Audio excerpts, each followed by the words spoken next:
अस्सलाम वालेकुम students, Karachi word YouTube channel की जानिब से first year physics chapter number 3 हम स्टडी कर रहे थे। लास्ट में हमने डिस्कस किया था elastic collision in one dimension. तो आज उसके कुछ केसेस वगैरह को डिस्कस करेंगे। तो केस नंबर 1 क्या है, वो कह रहा है कि भाई अगर m1 और m2 बराबर है और u2 की वैल्यू क्या है, 0 है, तो आप क्या करें, सिंपली डायग्राम बनाएंगे। तो इसमें आप लेट कर लें m1 बराबर है m2 के, तो दोनों को क्यों ना हम एक ही नाम दे दें m का। तो ये फार्मूला लगाएंगे आप। ये फार्मूला लास्ट में हमने जो ड्राइव किया था, ये जो है m1 प्लस m2, इसके साथ भी लिख सकते हैं, इसके साथ दोनों के साथ अलग अलग करके लिख सकते हैं। तो हमने क्या किया, दोनों के साथ अलग अलग करके v1 का फार्मूला लिख लिया। अब आपने देखा भाई m1 m2 की जगह पे m सिंपल लिख दिया, इसकी भी जगह पे भी m लिख दिया, दोनों की जगह पे u1। अब 2, इसके साथ m2 की जगह पे आपने लिख दिया क्या, m लिख दिया, इन दोनों की जगह पे भी m लिख दिया। u2 क्या है, आपको कह रहे हैं कि भाई इस केस में 0 है, तो आपने 0 लिख दिया। तो ये पूरी वैल्यू 0 से मल्टीप्लाई होकर 0 हो जाएगी, सिंपल। ये भी क्या होगा, माइनस का और प्लस का कैंसिल हो गया, 0 हो जाएगा। 0 इससे मल्टीप्लाई होगा और इससे डिवाइड होगा, ये पूरी वैल्यू 0 होगी, ये पूरा भी 0 हो जाएगा। तो v1 क्या आ जाएगा आपके पास, 0 आ जाएगा। इसी तरीके से आगे चलते हैं। तो v2 का फॉर्मूला लगाया आपने, वैल्यूज़ को सिंपल पुट किया, जहाँ m1 m2 है वहाँ पे क्या कर दिया, सिंपल mm कर दिया। और इसी तरीके से u2 की जगह पे आपने 0 लिख दिया। तो ये पूरा का पूरा क्या हो जाएगा, ये तो कैंसिल हो जाएगा, ठीक है। तो सॉल्व करके देखेंगे, कैंसिल हो जाएगा। ये हो जाएगा 2m, एक m और एक m 2m हो जाएंगे, 2m से कैंसिल हो जाएगा। v2 बराबर आ जाएगा किसके, u1 के, सिंपल। तो ये केस 1 हो गया आपका। इसी तरीके से केस 2 में वो कह रहे हैं कि अगर मास जो है m1 कितना है बेटा,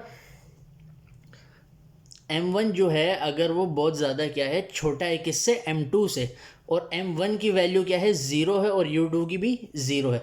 तो आप क्या करेंगे, फार्मूला लगाएंगे। फार्मूले में जहाँ जहाँ m1 है वहाँ वहाँ आपने 0 लगा देना है, और जहाँ u2 है वहाँ पे भी 0 लगा देना। सॉल्व करेंगे तो आपके पास आंसर आएगा v1 का माइनस u1 के बराबर। इसी तरीके से v2 का फार्मूला लगाएंगे। फार्मूला लगाने के बाद जहाँ जहाँ m1 है वहाँ 0 लगाएंगे, जहाँ u2 है वहाँ पे भी 0 लगाएंगे। सॉल्व करेंगे तो आपके पास आंसर आ जाएगा v2 का 0 मीटर पर सेकेंड। ये केस नंबर 2 हो गया। अब आगे चलते हैं, केस नंबर 3।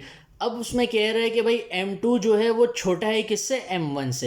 ये डायग्राम के थ्रू नज़र आया, m1 बड़ा है, m2 छोटा है।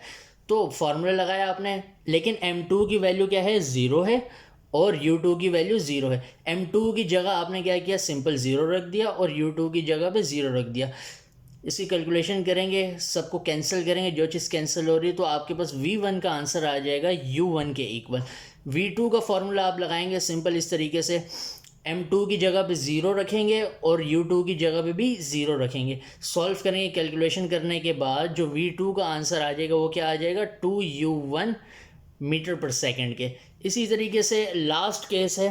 तो आपने क्या, आपको वो कह रहे हैं कि भाई m1 बराबर है m2 के, तो दोनों को अलग अलग नाम क्यों दें, एक ही नाम दे देते हैं। फार्मूला लगाया v1 का, तो जहाँ जहाँ m1 m2 है वहाँ वहाँ आपने m लिख दिया। तो m से m कैंसिल, ये पूरा 0 हो जाएगा, सिंपल, ये तो ख़त्म हो जाएगा। इसी तरीके से m2 की जगह पे m, m1 और m2 की जगह पे 1, 2m हो गए, 2m से 2m कैंसिल, ऊपर और नीचे जो चीज़ सेम होती है उसे कैंसिल कर देते हैं, यहाँ पे बच गया u2। तो v1 बराबर आ जाएगा किसके, 2u2 के, ठीक है। और इसी तरीके से आगे हम जाएंगे, v2 का फार्मूला लगाएंगे। फार्मूला लगाने के बाद जहाँ जहाँ m1 है m2 है वहाँ वहाँ पे m लिख देंगे। तो ये पूरा 0 हो जाएगा आपका, माइनस का m प्लस का m कैंसिल होगा, ये इससे मल्टीप्लाई होगा 0 से, तो ये भी 0 हो गया, और ये पूरी ब्रैकेट 0 0 से डिवाइड होगी तो 0 हो जाएगी, ये ख़त्म हो गया। एक m और एक m, कितने m हो गए, 2m हो गए, 2m ऊपर और नीचे हैं, कैंसिल हो गया आपस में। v2 का जो आंसर आया वो आ गया क्या, u1 के बराबर। तो आई होप आपको समझ में आएगा ये 4 के 4 केसेस। वीडियो को लाइक करें, शेयर करें और हमारे चैनल को सब्सक्राइब करें।